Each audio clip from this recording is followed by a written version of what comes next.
Shanghai cooperation organisation এসসিওর মিটিংয়ের এক ফাঁকেই রাশিয়ার প্রেসিডেন্ট ভ্লাদিমির পুতিনের সঙ্গে বৈঠকে ভারতের প্রধানমন্ত্রী নরেন্দ্র মোদি। সোমবার এসসিও মিটিংয়ের পরে মোদিকে নিজের গাড়িতে তুলে নেন পুতিন। দুইজন একসঙ্গে গাড়িতে করে পৌঁছে যান দ্বিপাক্ষিক বৈঠকের জায়গায়।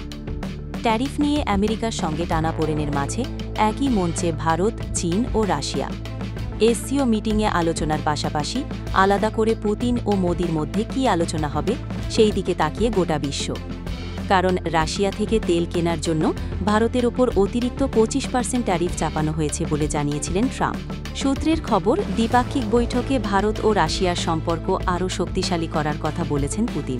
তিনি জানিয়েছেন, ভারত ও রাশিয়ার সম্পর্ক দীর্ঘদিন ধরে নানা ক্ষেত্রে বিভিন্ন ফ্যাক্টরের উপর ভিত্তি করে গড়ে উঠেছে।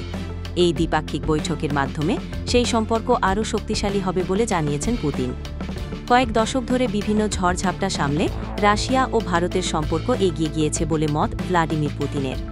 চলতি বছরের ডিসেম্বরেই পুতিনকে ভারতে আমন্ত্রণ জানানো হয়েছে। পুতিনের মতে, ভারত ও রাশিয়ার সম্পর্ক special and privileged strategic partnership. দ্বিপাক্ষিক বৈঠকে অর্থনীতি, এনার্জি সেক্টর নিয়ে আলোচনা হয়েছে বলে সূত্রের খবর। দুই দেশের দ্বিপাক্ষিক সম্পর্কে কিভাবে আরও গতি আনা যায় সেটা উঠে এসেছে আলোচনায়। আঞ্চলিক ও আন্তর্জাতিক নানা ইস্যু নিয়েও কথা হয়েছে। 3.5 বছর ধরে আন্তর্জাতিক ক্ষেত্রে আলোচনায় রয়েছে রাশিয়া ও ইউক্রেনের যুদ্ধ।